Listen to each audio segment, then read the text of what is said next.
من سنين طويلة ولحد اليوم سوريا عم تتمرجح فوق بركان بيخمد أحيانا وبثور أحيانا، وهذا البركان اسمه الطائفية. واليوم رح نحاول مع بعض نفكك هاي المشكلة، نفهم جذورها ومن وين اجت وكيف وصلت فينا الأمور لهون. بدنا نحاول نفهم أبعاد المسألة الطائفية في سوريا، وليش هي الظاهرة مستشرية عنا جدا، شو هي أدواتها، مين بغذيها، وشو هي السبل لحتى نطلع منها. هاتوا كاسة المتي تبعكم واتركوا لي انتمائكم الطائفي على جنب وتفضلوا.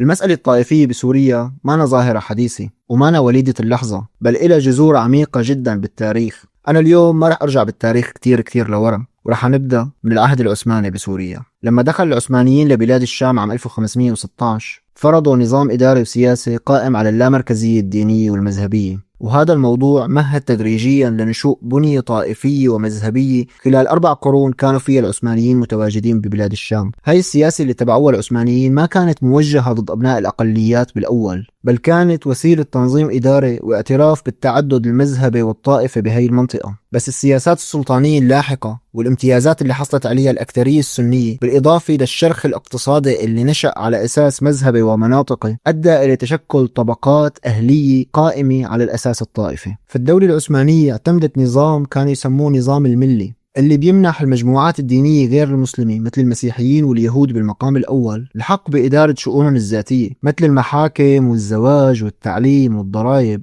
وبالمقابل هدول الجماعات كانوا مطالبين بالولاء المطلق للدولة ودفع الجزية أو ما كان يعرف بهداك الوقت بالخراج. هذا النظام رسخ هوية طائفية مؤسساتية لكل جماعة، مما عمق الشعور بالتمييز والفصل بين الطوائف بدل دمجها بكيان وطني موحد. المسلمين السنة وخاصة الأحناف منهم شكلوا العمود الفقري لهي البيروقراطية الدينية. بالمقابل تم تهميش جماعات أخرى مثل العلويين مثلا، اللي كانت الدولة العثمانية تعتبرهم جماعة مهرطقة، ومنع توظيفهم في مؤسسات الدولة، وفرضت عليهم ضرائب قاسية، ومنعوا كذلك من ممارسة بعض طقوسهم بشكل علني. وكان الاقتصاد الزراعي بمناطق العلويين فقير مقارنة بمناطق السهل الساحلي والداخل مثل حلب ودمشق. والهيمنة الإقطاعية اللي مارسها بعض أعيان المناطق السنية فاقمت هي الفجوة الاقتصادية. بالمقابل المسيحيين والدروز تمكنوا أنه يبنوا طبقة وسطى في مراكز المدن، مدعومين أحيانا بعلاقاتهم الشخصية وأحيانا من قوى خارجية، بينما بقي العلويين والشيعة على الهامش الاجتماعي. بعض المراحل خلال حكم الدولة العثمانية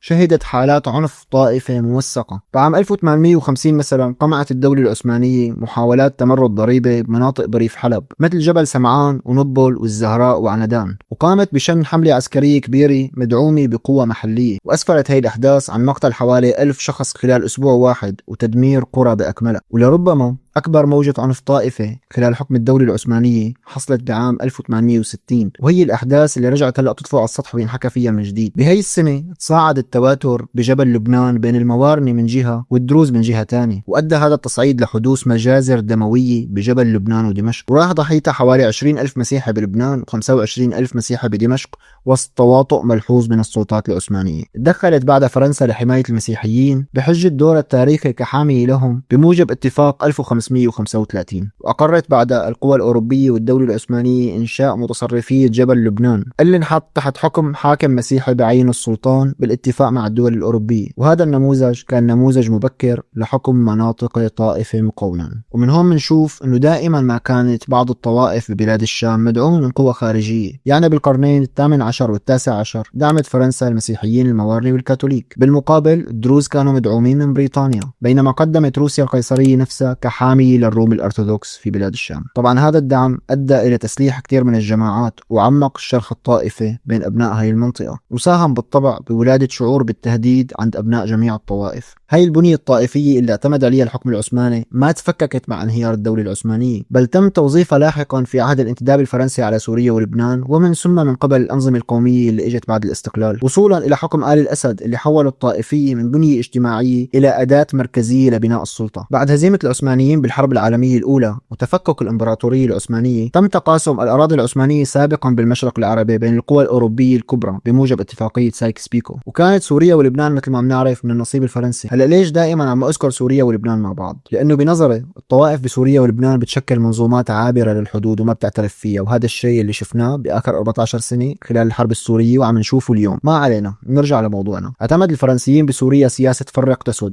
بكل بساطه، وقسموا سوريا ل5 كيانات محليه قائمه على الاساس الطائفي والقومي، مثل دوله دمشق ذات الاغلبيه السنيه، ودوله حلب، ودوله جبل العلويين اللي تم اقرارها عام 1920، ودوله جبل الدروز اللي تم اقرارها عام 1921، ودوله لبنان الكبير اللي تم فصله عن سوريا عام 1920. وبهذا التقسيم عزز الفرنسيين الهويات الفرعيه اللي قائمه على اساس طائفي مقابل اضعاف الهويه القوميه الوطنيه لمحاوله ضرب جذور اي محاوله للاستقلال. وتم بعهد الانتداب الفرنسي الاعتماد على ابناء الاقليات لبناء جيش الشرق الفرنسي، وتم استبعاد الغالبيه السنيه منه لحساب المسيحيين والعلويين والدروز. ومن هاي النقطه بالذات بلش الخلل البنيوي بالمؤسسه العسكريه السوريه اللي نحن عايشينه لحد اليوم، لانه جيش المشرق كان النواة اللي بني على اساسها جيش الجمهوريه السوريه لاحقا بعد الاستقلال. وبما انه التيار القومي اللي كان بلش يولد بسوريا قائم اساسا على قيادات سنيه، فحاول الانتداب الفرنسي ايهام ابناء الاقليات عن طريق بعض الامتيازات بانه هو حاميهم، وبهيك بيبعدهم عن الاغلبيه السنيه، وبيقدر يمنع اي محاوله وحدويه ممكن تاسس لاحقا لهويه وطنيه سوريه جامعه بسوريا تؤدي لاحقا الى المطالبه بالاستقلال. وهيك كان الانتداب الفرنسي عم يغرق سوريا حرفيا بمشاكل مناطقيه وطائفيه لغض النظر عن المشكله الكبرى بهداك الوقت اللي كانت الاحتلال. بعد جلاء القوات الفرنسيه عن سوريا بعام 1946 وجدت البلاد نفسها امام تحدي هائل، بناء دوله حديثه جامعه بعد أكثر من عقدين من الاحتلال اللي لعب على وتر التقسيم المناطقي والطائفي، ومحاولات بناء نظام ديمقراطي مدني وطني اصطدم بمشاكل كتير نشأت بعد الاستقلال،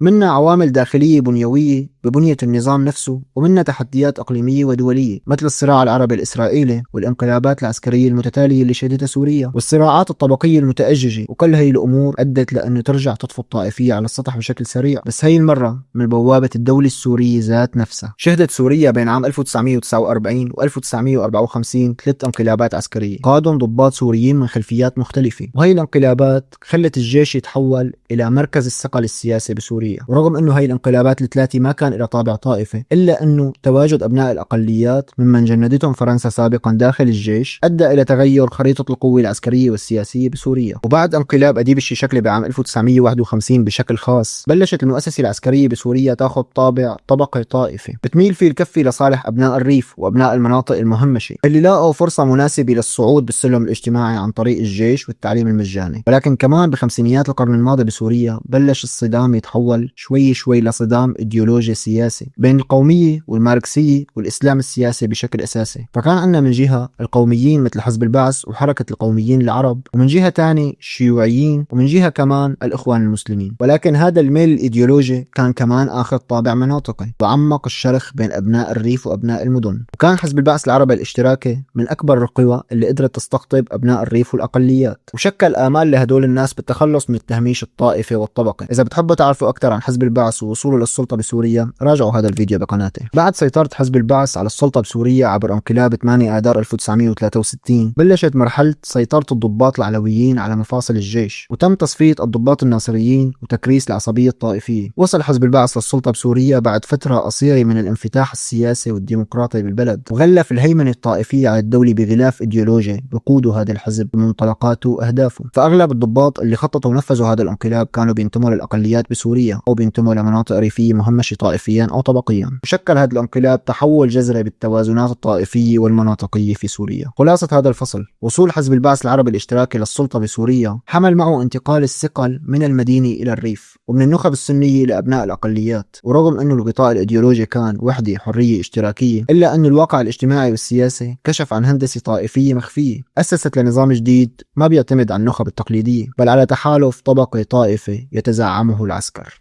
الباحث الراحل ميشيل سورا بيشوف بكتابه سوريا الدولة المتوحشة أنه الدولة بسوريا ما كانت عبارة عن نظام سلطوي وبس، بل كانت دولة تعيد إنتاج العنف مو كوسيلة طارئة بل كأداة للحكم. وبيشوف أنه نظام الأسد الأب قائم على عقلية طائفية أمنية مغلقة وعلى تحالف عائلة ريفة علوي بالأغلب، وما بيترك مجال لأي حراك اجتماعي إنه يستمر. وبيقوم بكتابه كمان بتحليل النظام السوري حسب نظرية ابن خلدون القائمة بشكل أساسي على العصبية، الدعوة والملك، وبيشوف إنه النظام السوري اعتبارا من الثمانينات عمل على تفكيك المجتمع المدني وتزييف المجتمع، أي نقل القوة الاجتماعية من المدينة إلى الريف المرتبط بالسلطة، وعلى ترهيب الطبقات المدينية الوسطى، وعلى تغذية الطائفية من تحت الطاولة بشكل أساسي. كنتيجة لهي الممارسات عاد السوريين إلى هويات ما قبل الدولة، يعني بعد ما كانوا شيوعيين ناصريين وقوميين صاروا سنة علويين دروز مسيحيين إلى آخره. مع وصول بشار الأسد للسلطة بعام 2000 بعد وفاة أبوه، ولد أمل عند كثير من السوريين بأنه يقود البلد إلى مزيد من التحديث، مزيد من الانفتاح، مزيد من الديمقراطية. ولكن بعد وصوله للسلطة بفترة قصيرة عادت القبضة الأمنية لتمسك البلد من جديد، وبدأ تصدير صورة الدولة السورية إلى الداخل وإلى الخارج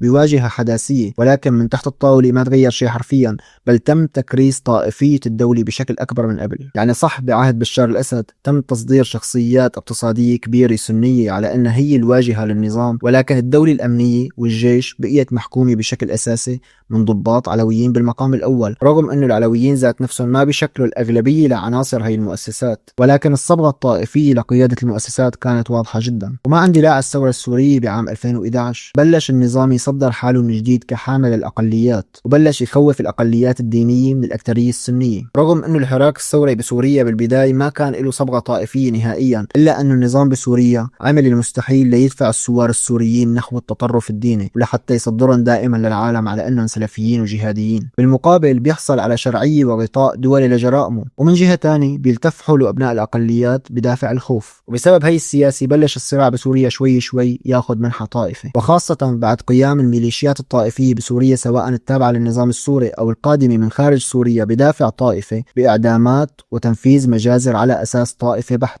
مثل مجزرة بابا عمر ومجزرة الحولي. وتم العمل على أحداث تغيير ديموغرافي قسري بسوريا. كنا نشوف بكثير من المدن والمناطق أن النظام كان يستجلب سكان على أساس طائفي ليحلوا محل النازحين السوريين اللي تركوا مدنهم أساسا بسبب قصف النظام السوري لهم. بالإضافة لأنه تحالفات النظام كانت كمان تأخذ منحى طائفي، مثل تحالفه مع إيران، تحالفه مع حزب الله بلبنان، وتحالفه مع ميليشيات عراقية وأفغانية شيعية. والهدف الأساسي هو تحويل الحرب إلى حرب سنية شيعية إقليمية وأحداث تغيير ديموغرافي ضمن المجتمع السوري. كما كرس عناصر النظام شعارات طائفية مثل لا إله إلا بشار، الأسد أو لا أحد، الأسد أو نحرق البلد. كما ظهر كمان شعارات طائفية من الميليشيات الأجنبية الموالية للنظام، مثل شعار لبيك يا زينب، لن تسبى زينب مرتين إلى آخره. سقط نظام الأسد بعد 14 سنة من اندلاع الثورة بسوريا، ولكن للأسف الإرث الطائفي ما سقط معه، وعم نكتشف شوي شوي قديش هو راسخ ببنية المجتمع والدولة. هرب الأسد وترك سوريا وراه، بلد مفكك تماما، مثقل بتاريخ من التمييز الطائفي، بلد بسود الخوف وانعدام الثقة بين جميع المكونات. طيب شو هو السبيل لحتى نطلع من هي المعضلة؟ حاليا في عنا عدة سيناريوهات محتملة بسوريا بما يخص المسألة الطائفية. السيناريو الأول إنه تتفكك هي البنية الطائفية، وهذا الشيء ما بيتم إلا عبر قوانين ودستور يمنع التمييز الطائفي منعا باتا، وما بيتم كمان إلا عبر دعم الهوية الوطنية السورية عبر الإعلام والتعليم والتمثيل السياسي العادل، والعمل على قيام مؤسسات دولة